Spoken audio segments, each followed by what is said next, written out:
안녕하세요. 김지윤입니다. 얼마 전 미국 대통령 선거가 끝났죠. 네, 트럼프 전 대통령 이제 현직 대통령으로 다시 돌아오게 됐는데요. 아무래도 미국의 대통령이다 보니까 전 세계에서 반응도 있고 또 준비를 하는 모습을 보이고 있습니다. 그래서 이번에 약간 시리즈로 저희가 한번 준비를 해봤는데요. 그 중에서도 첫 번째로 과연 중국은 지금 어떤 생각을 하고 있고 또 어떤 준비를 하고 있는지 호서대학교 전가린 교수님과 함께 이야기를 나눠보겠습니다. 안녕하세요. 네, 안녕하세요. 교수님 얼마 전 중국 다녀오셨다고요? 네, 다녔습니다. 두 번 다녔습니다. 제가 사실은 이제 톡으로 이제 섭외를 하려고 보내드렸는데 답이 안 오는 거예요. 네. 차단하셨나 생각을 했는데 나중에 보니까 중국을 다녀오시더라고요. 네, 그렇습니다. 중국에서는 우리가 사용하고 있는 SNS 같은 거 잘 안 되거든요. 네, 뭐 네이버, 카톡 이런 거 잘 안 됩니다. 차단되는 거죠. 네. 최근에 다녀오셨으니까 분위기를 좀 잘 알고 저희한테 알려주실 수 있을 것 같은데 트럼프 대통령 다시 당선이 됐다라는 얘기를 중국에서 듣고 반응이 어떻던가요? 그냥 걱정이 수심에 한가득 찬 사람들처럼 걱정이 많은 것 같습니다. 뭐 한간에서는 이제 약한 고리 트럼프가 과거 1기 때 했던 동맹국과 우방국에 대한 어떤 태도 같은 것 때문에 오히려 그런 약한 고리를 잘 이용하면은 미국을 공략하는 것도 한 방법이 될 수 있겠다라는 생각이 썼다라고들 사람들은 생각하지만 그런 생각 별로 없습니다. 진짜요? 왜냐하면 1기 때 너무 고생을 했거든요. 제가 그러면은 중국에 관련돼 가지고선 트럼프 행정부 1기 때 상황을 잠깐 설명을 드릴게요. 1기 때 트럼프 행정부는 먼저 법인세 인하를 했습니다. 그건 국내적인 문제예요. 그래서 대개 이제 미국 경제를 좀 일으킬 수 있는 그런 이제 조치를 취한 거죠. 그리고 나서 바로 취한 행동이 관세입니다. 중국에 대해서 이제 관세를 때리기 시작했는데 그때 아이러니컬하게도 굉장히 희한한 일이 일어납니다. 중국이 겁을 안 내요. 관세 20% 그럼 나도 20%. 맞아요. 보복관세. 나 30% 너도 30%. 경쟁하듯 이렇게 진행이 되다 보니까 트럼프가 약간 좀 화가 났을 겁니다. 더군다나 중국 정부에서는 인민폐 그러니까 중국 돈의 위안화에 대한 평가 절하를 통해 가지고선 관세가 아무런 효과가 없게 만들었습니다. 그러니까 두 가지 효과를 다진 거죠. 같이 보복을 하면서 자국 내 국민들한테는 인민들한테는 굉장히 여봐라 우리 지도자가 잘하고 있지 않냐. 걷다 우리는 또 하나의 수단이 있다. 뭐 공개된 그 환율 정책이 아니니까 환율 인하를 통해 가지고선 관세를 무용하게 만드는 거죠. 그 정책을 취했습니다. 그래서 오히려 효과가 없는 걸로 나타났어요. 그래서 당시에 무역도 증가했고 무역에 또 미국의 적자는 더 늘어났고요. 그래서 미국이 다시 취한 정책이 협상으로 들어가자. 농산물을 사라. 관세는 50% 매기겠다. 근데 결과적으로는 20% 줄었고요. 사겠다라는 농산물은 다 안 샀습니다. 왜냐하면 연임이 되지 못해가지고선 그걸 추진할 수가 없었어요. 바이든 정부는 20%의 관세를 계속 유지를 해왔고요. 그렇죠. 그래서 일단 그렇게 끝나고 요번에 다시 됐는데 그럼 요번은 어떻게 하냐. 큰 맥락은 저는 안 바뀔 거라고 생각합니다. 왜냐하면 관세가 가장 유용하다. 중국을 공략하기.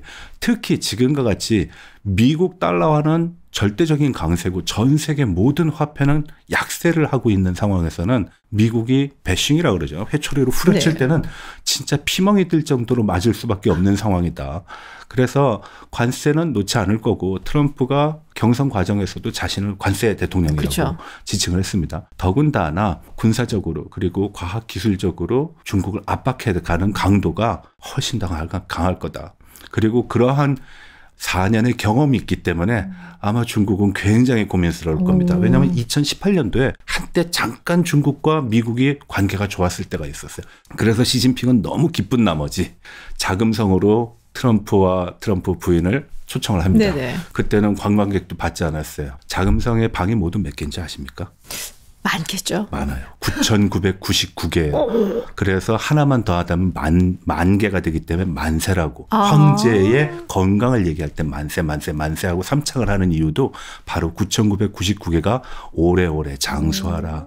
천년제국 이런 의미를 갖고 있기 때문에 그렇습니다. 근데 그 장소를 모두 트럼프한테 내줬어요. 그 트럼프는 온갖 호사를 다 누린 겁니다. 그리고 미국에 가자마자 바로 무역 보복을 했죠. 그래서 제가 봤을 때 중국 사람들이 트럼프가 우방국과 동맹국에 대해서 분열을 조장하기 때문에 우리한테는 오히려 국제관계에서 그리고 전략적인 측면에서 더 유리할 것이다 한다는 판단은 과거의 경험에 미루어 본다 그러면은 그건 조금 좀 나이브한 생각 같다라는 생각이고 또 그럴 것 같지도 않다라는 게 제 생각입니다. 그러니까 왜냐면은 의견이 분분했었거든요. 네, 중국은 맞습니다. 과연 누구를 더 반길 것이냐. 네. 트럼프를 더 반길 것이다 라고 하는 사람들이 했던 얘기가 주로 그거였어요. 왜냐면은 이제 트럼프 대통령 전에 이제 그걸 보면은 동맹국에 대해서 굉장히 안 좋은 생각 갖고 있잖아요. 그러니까 유럽에서도 그렇고 사실 뭐 우리도 뭐 일본도 그렇고 좀 힘든 시간을 있었는데 그렇게 되면 서유럽과 이쪽의 동맹이 흐트러지고 그러면서 일종의 약간 그 틈이 생기게 되면은 훨씬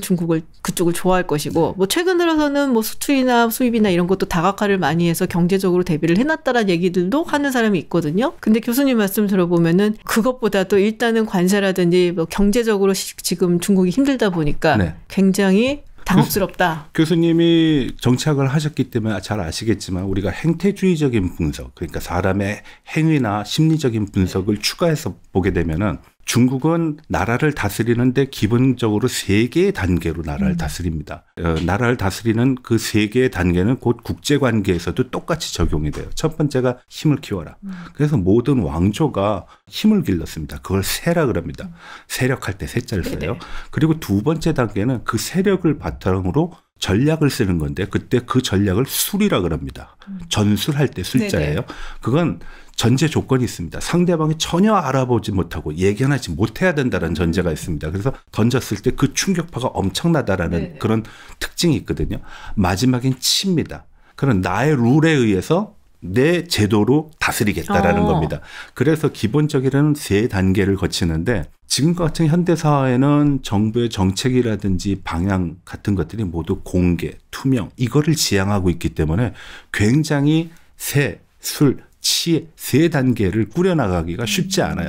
사회주의 국가에서도 상당히 힘든 부분이 있습니다. 뭐 예를 들어서 경제정책 같은 경우에는 공표를 안 하는 이유도 그런 이유긴 하지만 다른 거는 우리가 보통 얘기할 수 있거든요. 근데 미국의 한 사람이 그거를 중국 사람보다 더 잘 사용하고 있어요.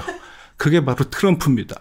예측 불허. 네, 조금 전에 말씀드렸다시피 자금성에서 신나게 온갖 향응을 만끽하고 바로 돌아와서 중국을 때린다. 그거 상상하기 힘든 겁니다. 그리고 환율로 안 돼? 그러면은 다른 방법을 써야지.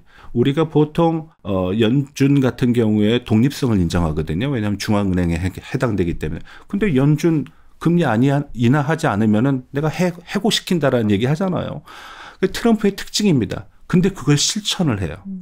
그러니까 사람들은 그런 공포감이 있는 거예요. 이게 허장성세처럼 말만 떠들면은 지나면은 없겠지라고 생각을 하지만 그걸 보여준단 말이에요. 관세전쟁 얘기했지만 관세전쟁 했어요. 그리고 무역 협상하겠다 그랬고 협상했고 환율을 가지고 얘기했을 때 또 환율을 했고 다 했습니다. 그리고 심지어 중국을 압박하기 위해서 인도태평양 전략. 사실은 일본의 아이디어인데 인태 전략이라고 그래가지고서 저작권 침해죠. 어떤 면에서 보면은. 그래서 그런 걸 싹 바꿔놓은 것도 트럼프입니다. 그래서 사실 우리가 지난 4년 동안 바이든 정부를 봤을 때 뭐 여러 가지 일을 한 것 같지만 트럼프의 틀 안에서 상당히 많은 일을 했다. 트럼프가 상당히 넓고 두꺼운 방석을 깔아줬다라고 저는 생각을 합니다. 그러면 이제 중국은 일단 트럼프의 귀환에 대해서 공포심을 갖고 있다라고 하셨는데요. 대만은 어떤가요? 대만도 그렇게 편하지는 않을 겁니다. 네네. 첫 번째로는 예측이 불가하다라는 건 누구한테나 불안감으로 작용하거든요. 중국과 미국이 좋아질 수도 있다라는 불안감. 이 사람이 상인이기 때문에. 네네. 그렇지만 지금까지는 좋아진 모습을 보이지 않았기 때문에 그쪽 측면에서는 안도할 수 있습니다. 그렇지만 거기에 상응한 조치와 대가를 지불해야 된다라는 거를 청구서로 내밀고 있습니다. 뭐 무기 판매라든지 그렇죠. 아니면은 방위비라든지 뭐 이런 여러 가지 얘기를 하고 있고 심지어 최근 들어서는 이제 대만의 TSMC 같은 경우는 미국에 투자하는 거 네네. 지원금을 줄까 말까의 문제도 있을 수 있고 그래서 그런 문제를 보게 되면은 대만은 마음이 썩 편하지만은 않을 것이다. 힘센 형이 있긴 한데 그 형이 예측 불가다. 나 때리면 어떡하지? 그게 문제입니다. 모든 사람이 다 불안한 겁니다. 그거를 우리가 1기 때 다 경험했어요. 유럽은 유럽대로. 맞아요. 중국은 중국대로. 김정은도 그렇죠. 우리도 마찬가지였고 그래서 전 세계가 지금 다 일종의 공포, 편안할 수 없는 공포에 있다라고 얘기할 수 있겠습니다. 그렇군요. 일단 뭐 중국 외교부에서는 되게 원론적인 반응을 내놨어요. 무역 전쟁이 모두에게 이롭지 않다. 뭐 이런 얘기라든지 뭐 그래서 우리 뭐 자기네들 준비돼 있다라는 식으로 반응을 내놨는데 교수님 말씀 들어보면은 별로 그렇지 않은 것 같은데요. 몇 가지 사례를 들어드리겠습니다. 우리가 전인대 상무위원회라는 회의가 얼마 전에 끝났거든요. 8일 날 끝났습니다. 원래 이 회의는 짝수달에 거행을 해야 돼요. 짝수달 말에. 그래서 10월 말에 해야 되는데 굳이 11월 8일 날 끝나는 걸로 했습니다. 그건 뭐냐? 선거 개표되는 상황을 보겠다. 근데 미국이 선거가 시차가 있기 때문에 하루에 다 개표를 해서 결과가 알기가 힘든 상황이 예전에 트럼프 행정부 1기 때 있었죠. 네. 그러니까 결과를 보기 위해서는 최소한 한 3일, 4일 정도면 어느 정도 윤곽이 잡히지 않을까라고 계산한 것 같습니다. 근데 너무 빨리 나왔잖아요. 예. 그래서 8일 날 공포하기로 했던 갖가지 경제 예측들이 다 무효가 됩니다. 왜? 지금 내놓는 건 취임 때 1월 20일 날 트럼프 또 한 번 봐야 돼. 그러면 차라리 그때 터뜨리자 해서 미룬 겁니다. 그래서 요번에 재정정책을 발표를 한 걸 보면은 경기 부양책이라고 할 수 없습니다. 과거의 여러 가지 부채를 어떻게 더 지연시키고 연장시키는가의 문제에 집중돼 있다는 측면에서 보게 되면은 전인대 상무위원회도 트럼프의 어떤 선거 결과를 지켜봤다. 요새 들어서 중국이 약간 뭐 charm offensive라고 얘기를 하죠. 매력 공세. 네. 뭐 이런 걸 하는 것 같은 느낌적 느낌이 들긴 하거든요. 뭐 인도하고의 국경 분쟁이라든지 그 느닷없이 우리한테 무비자 그 똑 던진 것도 해달라고 한 적도 없는데 던졌지. 그리고 호주에 또 리창 총리가 또 방문을 하기도 했고 그래서 뭔가 이제 트럼프 2기가 들어서기 전에 이 국가들하고의 어떤 껄끄러운 관계를 조금 마무리를 하려는 것인가? 뭐 이런 생각도 들긴 했는데 교수님은 어떻게 보셨어요? 트럼프가 연임하지 않았다라는 점이 우리한테는 굉장히 많은 학습 효과 그리고 근거 자료 그리고 참고 문헌을 제공하고 있다고 저는 봅니다. 1기 때 어떤 상황이 벌어졌냐. 동맹국가도 동맹국가 같지 않은 느낌. 우방국가도 우방국 같지 않은 느낌을 트럼프가 가꾸게 줬어요. 그쵸. 우리가 그때 기억이 나실지 모르겠습니다. 아베가 골프를 치면서 골프장에서 막 엎어지는 일도 있고 대굴대굴 굴르기도 했고요. 트럼프의 눈치를 봐야 되는 상황에 이르렀다라는 겁니다. 그러면 지금 상황에서 보게 되면은 과거의 그러한 경험에서 보게 되면은 유럽은 심리적인 준비를 해야 될 겁니다. 이제 관계가 예전 같지 않다. 우리도 그럼요. 그 전의 관계를 유지하기 힘들 것이다 라고 판단을 할 거고 그러면은 그거는 중국의 입장에서 보면은 미국과 유럽 간의 틈이라고 볼 수 있겠죠. 그리고 또 한국과 일본도 마찬가지일 거고요. 그러면 그 사회를 비집고 들어오는 거는 어떤 면에서 보면은 중국 외교에 해야 될 일을 하는 거라고 볼 수 있습니다. 그렇군요. 예, 그러니까 중국이 난데없이 무비자 협정. 일부에서는 무비자를 공포를 한 거를 중국의 경제 문제 때문이라고 얘기를 해요. 근데 작년 한 해에 한국에서 중국을 방문한 사람이 17만 명, 중국에서 한국을 방문한 사람이 17만 7천 명. 17만 가지고는 중국 경제에 일어나지 않습니다. 네. 그건 뭐냐. 미리 포석을 둔다.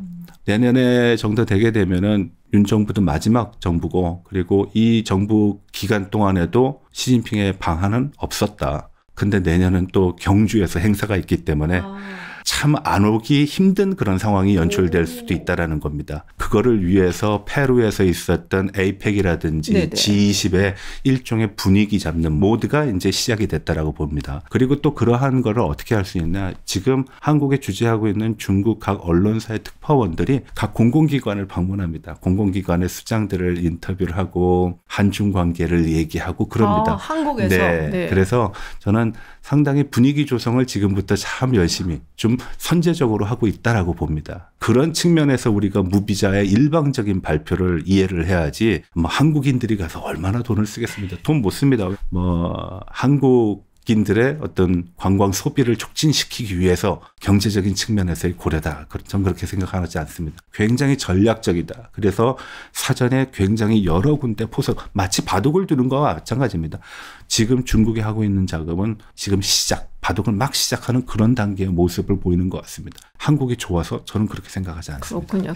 근데 예전에 이제 트럼프 1기 때요. 그때 당시에 이제 저도 기억하기를 특히 이제 유럽 같은 경우가 굉장히 좀 알레르기 반응을 일으켰던 걸로 생각을 하거든요. 그러면서 다른 패권국을 우리가 좀 더 가까이 해보는 게 어떠냐 해서 중국에 조금 신호를 보내기도 했고 또 중국도 마찬가지고 그런데 시간이 지나면서 중국은 아닌 것 같아라는 얘기를 이제 유럽 측에서 하기 시작을 했거든요. 제가 그걸 기억을 하는데 매력 공세를 중국 측에서 한다고 뭐 유럽이라든지 또 다른 국가들이 반응을 할 것인가? 이 부분도 되게 궁금하기는 해요. 네, 박사님 말씀이 맞습니다. 그 차암 오펜시브라고 얘기하는 차암이 매력 아닙니까? 네. 근데 그게 매력적으로 다가오지 않았다라는 거죠. 매력이 위협같이 보였고 네. 그리고 공포같이 보였고 너무 좀 세게 했어요. 네, 그때 그리고 네. 부드럽지 못했다라는 맞아요. 겁니다. 그래서 전랑 외교라는 맞아요. 말도 나오고 샤파워라는 단어도 나오고 중국과 관련해 가지고서 하나도 뭉글뭉글하고 둥글둥글한 내용이 없습니다. 다 뾰족하고 날카롭고 하는 느낌이 있다라는 거는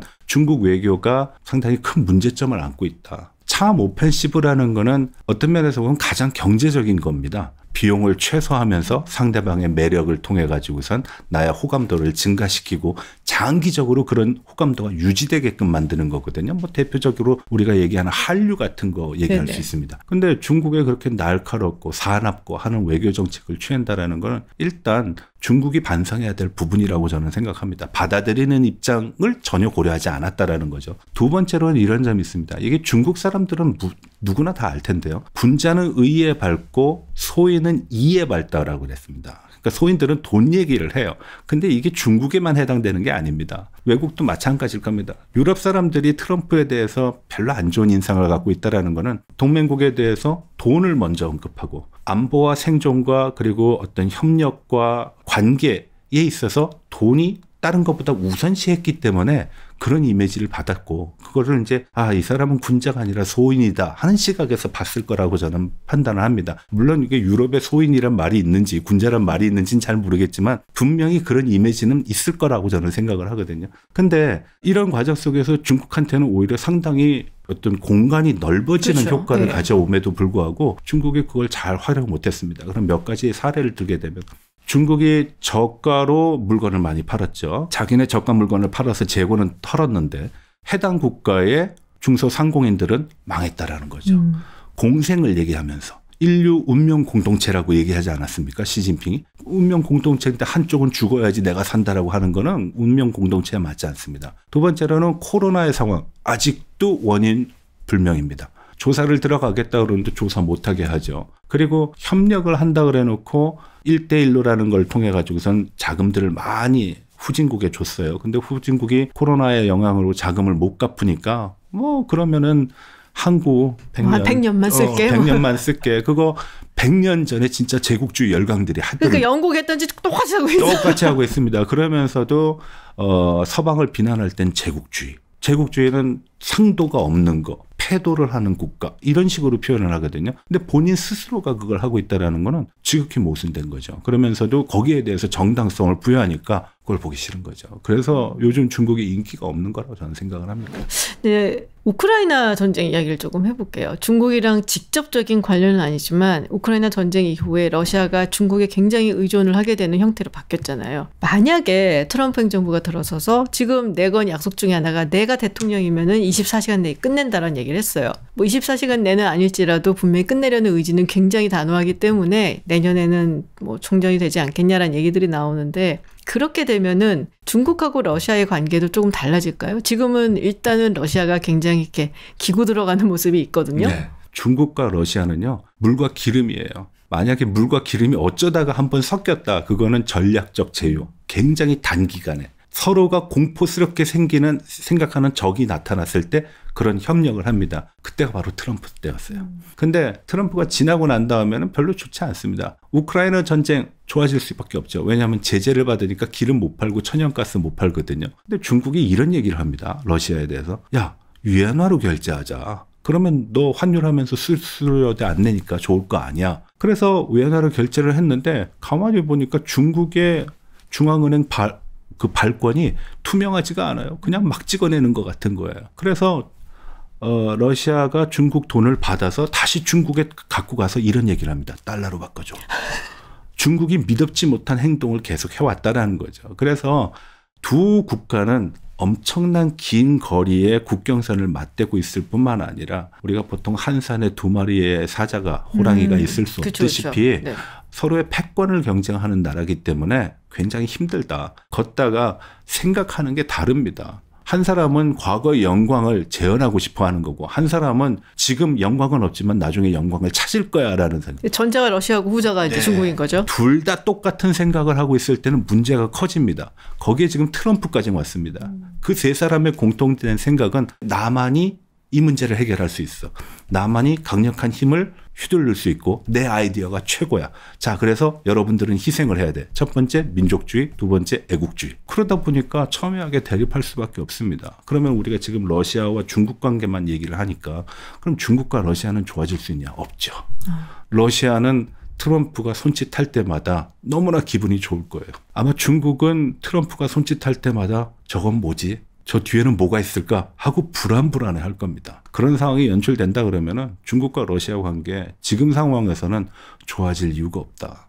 여기에 북한까지 뛰어들었잖아요. 그렇죠. 그러다가 만약에 양자를 놓고 둘 다 괴롭힌다 트럼프가 그러면은 또 전략적 제휴하겠죠. 필요에 의해서 미국에 대항을 해야 되니까. 근데 그럴 가능성은 저는 크지 않다라고 봅니다. 그래서 이번에 북한이 파병을 하면서 사실 뭐 그 전부터 북한하고 러시아하고 이제 서로 간에 사실상의 상호 안보 조약을 맺은 거고 올해 6월 달에 했었죠. 굉장히 불편한 심기를 갖고 있다 중국이 그것에 대해서 얘기가 나왔었거든요. 네, 그렇습니다. 그 중국의 특성 중에 하나가 모든 걸 다 내가 알아야 돼. 내 통제 범위 내에 있어야 돼. 그런 생각을 갖고 있습니다. 그게 가장 큰 문제입니다. 모든 건 내 앞에서 벌어져야 되고 내가 관리할 수 있어야 된다는 겁니다. 근데 지금 북한이 뛰어나갔어요. 그래서 러시아랑 손잡고 같이 사이좋게 행진을 하든지 뭘 하고 있습니다. 중국으로서는 굉장히 힘들죠. 두 번째로는 북한을 관리했던 관리 비용이 점점 많이 들고 있다는 겁니다. 예전엔 그냥 식량 그리고 석유 조금 주고 평양만 유지하면 됐는데 평양을 유지할 수 있는 세력이 또 하나 생겼다라는 거예요. 러시아. 예. 지금 중국 베이징은 모스크바하고 그 경쟁을 해야 된다는 겁니다. 근데 트럼프도 끼어들었어요. 왜? 같이 햄버거 먹는 친구 사이 김정은이랑 우리는 아주 관계가 좋다. 그렇죠? 두 번이나 만났으니까. 그런 걸 보게 되면은 중국은 지금 굉장히 복잡한 셈법을 해야 된다. 그리고 이 과정 속에서 예전에는 내 소나기에서 놀던 애가 이제는 다른 아빠, 엄마를 찾으면서 돌아다니는 거 굉장히 불만족스럽게 생각할 겁니다. 그래서 중국의 입장에서 보게 되면 북한 지금 영 마음에 안 든다라고 볼 수 있겠죠. 근데 딱히 제재할 방법도 없습니다. 왜? 제재를 해서 더 상대방의 품으로 가게 되면은 비용은 더 드는 거예요. 그 비용은 금전적인 비용이 아닙니다. 예를 들어서 북한이 미사일을 많이 쏘게 되면은 미국의 전략 자선이 한반도로 오게 되거든요. 그렇죠. 그럼 레이더가 켜지면서 중국은 노출이 되는 네네. 거고 중국은 또 전략 자산이 옴으로 인해 가지고선 거기에 대비해야 되니까 비용이 증가하고 체력 소진이 되겠죠. 걷다가 경제적인 측면, 금융적인 측면, 무역적인 측면에서 다 압박을 해갖고 오면은 그걸 상대하기가 굉장히 힘들다. 그리고 과거 트럼프 1기 땐 쿼드라는 걸 가지고 뭐 미국 그리고 일본, 호주 그리고 인도가 이렇게 북방으로 몰아가는 네네. 형세였었는데 지금 조금 전에 러시아 독구도 안 좋다라는 거는 위에서는 내려오고 밑에서는 치고 올라가고 중국이 샌드위치의 가운데에 낀 격이 됐거든요. 그러면은 중국의 입장에서 보게 되면은 참 골치 아픈 거죠. 그리고 중국이 계속 얘기하고 있는 게 인류의 공동체, 운명 공동체, 그리고 책임 있는 대국, 위대한 중화로서 세상은 아름다워질 수 있다. 근데 우리가 불량 국가 얘기할 때 중국은 빠지지 않고 계속 들어가거든요. 그 이미지가 북한으로 더 더해지고 러시아로부터 더 더해진다 그러면은 중국은 굉장히 그런 외교적인 어떤 레토릭을 구사하기 굉장히 힘든 상황이 될 겁니다. 특히 유럽에서 그런 이미지를 갖는 것에 대해서 굉장히 저항하는 것 같더라고요. 그러니까 그래서 뭐 러시아하고도 약간 거리가 있는 것처럼 자꾸 행동을 하려고 하고 우크라이나 전쟁 우리는 모른 척 하고 있는데 사실 뭐 아는 사람들은 다 알잖아요. 중국이 이제 뭐 석유를 팔아주고 뭐 천연가스 팔아주고 함으로써 금전적으로 사실상 도와주고 있다라는 거라든지 북한하고도 사실 마찬가지고 그래서 그런 이미지를 패권국으로 성장하기 위해서는 좀 없애야 되는데 이 부분에서 중국이 매우 난관에 있다. 네. 뭐 그렇게 보여지기도 하고요. 네, 맞습니다. 근데 만약에 우크라이나 전쟁이 그럼 끝나면은 북한하고 러시아의 지금 보이는 밀월 관계도 끝날까요? 밀월 관계는 이제 결산 단계로 가야 될 겁니다. 계산을 하는 단계. 네네네. 지금까지는 정산 과정이 남았구나. 지금까지는 같이 밥 먹고 했으면은 너가 먹은 밥은 네가 내고 내가 먹은 밥은 내가 먹은 밥은 내가 내야 되는데 계산은 거꾸로 하게 될 겁니다. 아마 러시아가 북한의 진 빚을 러시아는 언젠간 갚아야 된다라고 북한은 생각할 거고 북한은 또 그런 기대감이 굉장히 높을 거라고 생각할 겁니다. 그리고 그러한 것을 또 흥정거리로 미국이랑 얘기를 할 겁니다. 그래서 아마 미사일 대륙간 탄도미사일의 성공이라든지 위성 발사의 성공이라든지 아니면은 이런 전략 무기의 성공을 통해서 미국과 북미 간의 어떤 대화, 통미봉남이라고 그러지 않습니까? 그걸 아마 재현하고자 하는 그런 목적을 한번 다시 시도할 수도 있겠죠. 그렇군요. 대만 얘기를 좀 해볼게요. 라이칭도 총통이 10월 10일, 이게 쌍십절이라고 얘기를 하잖아요. 근데 굉장히 중요한 날인데 그때 연설을 했단 말이에요. 대만 독립 얘기까지는 안 했지만 약간 자기네들이 정체성을 드러낸 발언을 했고 근데 사실은 취임 연설보다는 그래도 좀 톤다운 됐다라는 얘기들을 했었어요. 뭔가 협력적인 관계에 대한 뉘앙스도 비치고 근데 그럼에도 불구하고 중국은 발칵했거든요. 그래서 나왔던 얘기가 대만이 무슨 얘기를 해도 중국은 언제든지 칠 준비가 되어 있던 거를 보여주려고 한다. 뭐 이런 얘기들이 있었어요. 제가 기억하기로는 1월 달에 박사님이랑 바로 이 자리에서 취임식과 관련 선거와 관련돼 가지고선 그 방송을 진행한 걸 기억하는데요. 취임식의 내용을 보게 되면은 상당히 정제된 단어들을 많이 썼습니다. 그 대신 중국을 언급하지 않았고 양안 관계를 특별하게 언급하지 않았습니다. 근데 이번 쌍십절날 중화민국의 건국일 날에는 중국어를 아는 사람의 입장에서 보게 되면은 이 사람 미쳤나? 진짜요? 할 정도로 너무나 강력했습니다. 중국이 제일 싫어하는 단어가 대만이 국가로서 표현되는 겁니다. 지방 정부나 중국의 일부분으로 속해 있어야 되는데 국가와 국가의 관계다라고 얘기를 합니다. 그리고 너는 1949년도에 건립된 나라고 나는 그 전에 있었던 나라다. 난 100년이 넘는 역사를 갖고 있고 넌 이제 75년 됐다라고 얘기를 합니다. 자꾸 쌍십절 발언 속에서 구별을 해갑니다. 그게 바로 이제 조금 전에 말씀하신 양국론이거든요. 중국으로 보게 되면은 이거는 단어만 사용하지 않았지 완전히 독립이라는 단어하고 똑같이 여길 수 있는 부분입니다. 그래서 듣는 사람 입장에서 보면 모든 대륙에 살고 있는 중국인들은 쟤네들 독립하려고 그러네 라는 거를 완전히 확인할 수 있었던 거고 대만에 있는 사람들의 시각에서 보면은 참 단어 사용 잘하네. 독립이란 말 빼고선도 저렇게 표현할 수 있구나라고 생각했을 겁니다.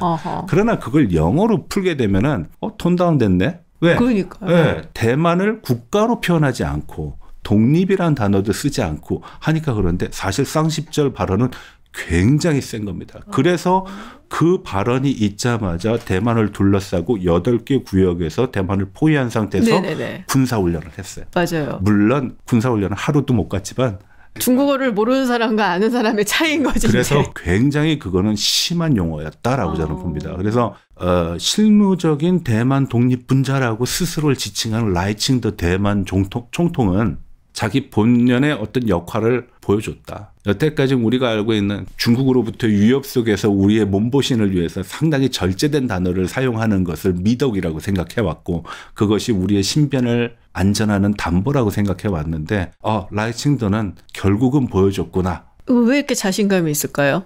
호국신산이라는 표현이 있습니다. 나라를 보호해주는 아주 큰 산이 우리를 지켜주고 있어. 그게 미국인가요 혹시? 그게 TSMC입니다. TSMC. 그래서 TSMC를 이룰 때 호국신산이라는 표현을 쓰고요. 두 번째로는 가라앉지 않는 항공모함이라는 그 메가더 장군의 말을 지금도 전략적으로 대만은 가라앉지 않는 항공모함. 지정학적으로 그걸 강조하고 있고 트럼프가 돈 얘기를 많이 하는데 차라리 돈 얘기하는 게 좋다라는 게 대만 입장입니다. 얼마면 돼? 그렇죠. 캐시카우는 충분히 있으니까. 지금은 문제는 뭐냐 하면 나를 버리는 게 겁나는 거지 내 돈이 좋아서라도 나한테 관심을 갖는 거는 전혀 꺼릴 게 없다라는 거예요. 그래서 대만은 지금 여러 가지로 기회다. 비용 충분히 지불할 만하다. 비용 많이 내라 그래? 그럼 TSMC에서 반도체 칩값 단가 올리면 되지. 그래서 호국신산. 호국신산이라고 이 TSMC가 없어지면 우리는 다시 인류는 원시 시대로 돌아간다고 표현합니다. 그 사람들이. 근데 그 사람들이 그런 표현을 썼을 때는 미국에서도 어느 정도 동의하고 있는 부분이거든요. 그러니까 왜냐하면 제가 호국신산 설마 미국은 아니겠지라고 놀란 게 예전에 제가 에브리지 코비 인터뷰를 할 때 그런 얘기를 했었어요. 대만 사람들이 우크라이나 사람들처럼 자신들의 뭐 조국이면 조국, 자신들의 뭐 영토면 영토 이거를 목숨을 걸고 지킬 준비가 되어 있는가. 네. 근데 눈치가 이제 그 부분에 대해서 자기네들은 약간 확신이 안 간다라는 네, 그런 눈치였거든요. 네. 중국 스파이도 너무 많다고 하고 대만 측에. 그래서 정말로 중국이 대만을 무력으로 침공을 했을 때 목숨을 걸 사람들이 얼마나 있는가. 그래서 그런 부분이 퀘스천 마크가 있기는 해요. 코비는 국방부 부차관부인가 그랬죠. 네. 네. 그리고 전략과 그리고 정책을 다뤘던 전술도 다뤘던 사람이니까 그 부분이 굉장히 중요했을 겁니다. 네. 의지가 없으면 도와줘도 소용없다는 걸 누구보다도 잘 알 거라고 생각합니다. 대만은 조금 복잡합니다. 얘기가. 왜 제가 이런 얘기를 드리냐. 코비가 어떤 사람을 만나서 그런 인상을 받았을까. 아마 외성인들. 대륙에서 쫓겨나 국민당과 공산당이 싸웠다가 공산당에 패하고 국민당이 대만으로 넘어오거든요. 그때 대만에 왔던 사람들은 다 지금 무슨 생각하고 있냐. 고국으로 가야 된다. 중국으로. 고향으로 가야 된다. 그리고 지금 고향이 잘 나가고 있으니까 저기 땅 써놓고 투자하면은 저건 내 평생 먹거리, 우리 집안의 평생 먹거리가 된다라고 생각을 합니다. 그 사람 입장에서는 전쟁 원치 않겠죠. 그렇죠. 대만 안에 있는 정보 주는 거 뭐 남의 일 같이 생각하겠죠. 그렇지만 대만의 원주민이라고 얘기할 수 있는 내성인들, 특히 민진당과 같은 독립을 지지하는 세력을 정치적으로 지지하는 사람들의 입장에서 보게 되면 달리 떠날 곳이 없습니다. 내가 중국어를 써서 중국 사람처럼 보이긴 하지만 나는 중국 땅에 아무런 연고도 인연도 없어. 그런 사람은 이 대만 섬을 지켜야 되는 겁니다. 그런 시각에서 보면은 지원할 만하죠. 누굴 만나에 따라 좀 달라진다. 네, 그렇습니다. 근데 대부분 타이베이에 있는 사람들은 국민당 출신이 많아서 코비는 아마 그런 사람들을 접촉하지 않았을까 저는 그렇게 생각합니다. 만약에 까오숑이나 타이난을 가게 되면은 아마 좀 생각이 다를 겁니다. 물론 전쟁이 나면은 대만 승산은 없죠. 그렇지만 미국의 입장에서는 그 사람들이 의지가 있든 의지가 없든 전략적인 측면에서라도 대만 버리지 못한다. 미국은. 더군다나 더 특별한 거는 트럼프는 자기 임기 때 현직 관료들을 보냈습니다. 미국 관료들이 현직에 있는 사람들이 간 사람은 거의 없어요. 그쵸. 거의 다 맞아요. 졸업여행 느낌으로 맞아요. 가거든요. 네. 그래서 뭐 하원 의장도 그렇게 졸업여행 삼아서 갔다 오고 이제 참 기억을 제가 하는 게 그때 당시에 그 아메리칸 인스티튜트 인 타이완이든가요. 그걸 새로 개소를 하면서 훨씬 더 확장을 하고 보내는 사람들도 좀 격상시켜서 보냈던 기억이 나요. 그래서 그때 당시에도 뭔가 이제 메시지를 중국에 던지는구나라는 생각을 했던 기억이 나거든요. 그리고 거기는 요새입니다. 그렇군. 예. 예. 새로 만들었는데 아주 요새처럼 산 뒤에 바싹 숨어서. 그래요? 예. 근데 그런 건 있거든요. 바이든 대통령은 대만을 이제 지킨다라는 식의 발언을 직접적으로 했어요. 근데 트럼프 대통령은 우리 꼭 그래야 되나? 라는 얘기를 했었거든요. 대만 사람들 입장에서는 좀 불안할 수도 있겠다라는 생각이 들긴 해요. 저는 좀 달리 봅니다. 트럼프 같은 사람은 확언을 하지 않을 거예요. 항상 탄력적으로 움직일 수 있게 나는 이렇게도 저렇게도 생각한다라는 거죠. 그런 메시지를 줄 겁니다. 바이든이 뭐 대만을 지킬 거야. 중국은 사기꾼이야. 시진핑은 뭐 사기꾼, 살인자야. 뭐 이런 표현들 들으면은 기분 좋죠. 근데 뒤에 액션 없으면 그거 말짱 헛겁니다. 그렇죠. 트럼프가 지금까지 보여온 행태를 보게 되면은 뭔가를 보여줘 왔다라는 거는 하나 희망이라고 봅니다. 다만 그 희망을 아무도 예측할 수 없고 예견할 수 없다라는 게 그게 지금 문제죠. 그것만 우리 눈에 보이면은 안심하고 다리 뻗고 잘 수 있을 텐데 그 사람이 오늘은 이 얘기했다가 내일은 저 얘기했다 하는 사람이거든요. 앞서 말씀드렸던 전략적인 측면에서 수를 굉장히 잘 쓰고 있다. 내가 뭘 명확하게 하는 거는 거꾸로 나의 행동 반경을 줄여들게 만드는 효과가 있으니까 모호하게 하면서 행동으로 보여주는 게 훨씬 임팩이 크지 않을까. 대만 문제가 바로 그렇습니다. 자, 그럼 한번 보실까요? 바이든 정부 때는요. 트럼프 1기 때 대만이 무기 구매를 신청을 했어요. 원래는 바이든 때 만들어서 갖다 줘야 돼요. 대만에. 불과 며칠 전에 줬어요. 하이마스라는 거. 맞아요. 뭐 그런 것 같아요. 네. 1순위에서 계속 밀려나는 거예요. 그러면서도 해협 양안은 우크라이나, 이스라엘 못지않게 전쟁이 일어날 가능성이 높은 지역이라고 얘기해요. 그럼 보호해줘야죠. 액션은 없습니다. 그래서 제가 보는 바이든, 오바마 행정부에 있어서 그런지 몰라도 너무 좀 부들부들하다라는 느낌 많이 받습니다. 그래서 말은 그렇게 했지만 실제 상황이 닥치면은 그거는 어떻게 변할지 모른다. 그렇죠. 네. 바이든은 미국인한테 엄청난 충격을 줬을 거예요. 박사님이 잘 아시겠지만 아프간에서 떠나는 모습을 보게 되면 이게 과연 미국이 맞나라는 생각이 들 겁니다. 트럼프는 절대 그 모습 보여주고 싶지 않을 겁니다. 그 사람은 귀에 총이 빗나가면서도 주먹 쥐고 파이트 파이트 파이트를 3번 외쳤던 사람이거든요. 그러니까 강한 미국을 어떻게 해서든지 보이려면은 말보다는 행동이 먼저라는 거를 아마 판단할 겁니다. 그리고 이번 내각도 그런 사람 위주로 구성이 될 겁니다. 그래서 학력 보지 않고 충성심만 본다라는 거 아니겠습니까? 예, 마초 기질 있는 사람들만 나오죠. 그래서 이미 비서실장 같은 경우에는 별명도 너무 흥미롭지 않습니까? 얼음공주. 얼음공주. 네, 맞아요.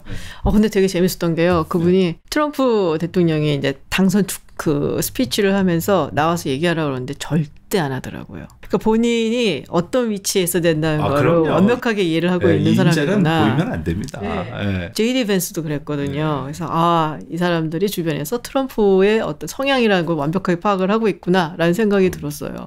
마지막으로 브릭스 얘기를 좀 여쭤볼게요. 상당히 야심차게 시작을 해서 이제 끌고 가려고 하는 것 같은데 여기 이제 들어가는 국가들 보면은 과연 저 국가들끼리 이렇게 뭉쳐서 함께 결집을 해서 뭔가를 할 수 있을까라는 의심도 좀 들고 그럼에도 불구하고 브릭스 화폐라든지 이런 얘기를 하는 분들이 계시거든요. 어떻게 보세요? 브릭스 참 야심찬 아이디어로 시작한 거죠. 개도국 중에서 가능성 있는 나라들끼리 뭉치자. 근데 이 나라들은 대개 패권국은 아니지만 패권에 도전할 수 있는 정도의 잠재력은 갖고 있는 국가. 그래서 뭐 브라질, 인도, 중국, 러시아, 이제 사우스 아프리카. 네네. 요즘 회원들이 계속 늘어나고 있습니다. 근데 응집이 되기 위해서는 도덕적인 어떤 수준이 상당히 높아야 된다고 저는 생각합니다. 우리가 민주주의를 공유하고 있기 때문에 유럽하고 얘기할 수 있고 우리가 일본하고 얘기할 수 있고 우리가 미국하고 얘기할 수 있고 그리고 우리의 경제적인 수준도 상당하기 때문에 그것을 또 지탱할 수도 있다라고 보거든요. 근데 이들 국가는요. 기본적으로 경제가 다 엉망입니다.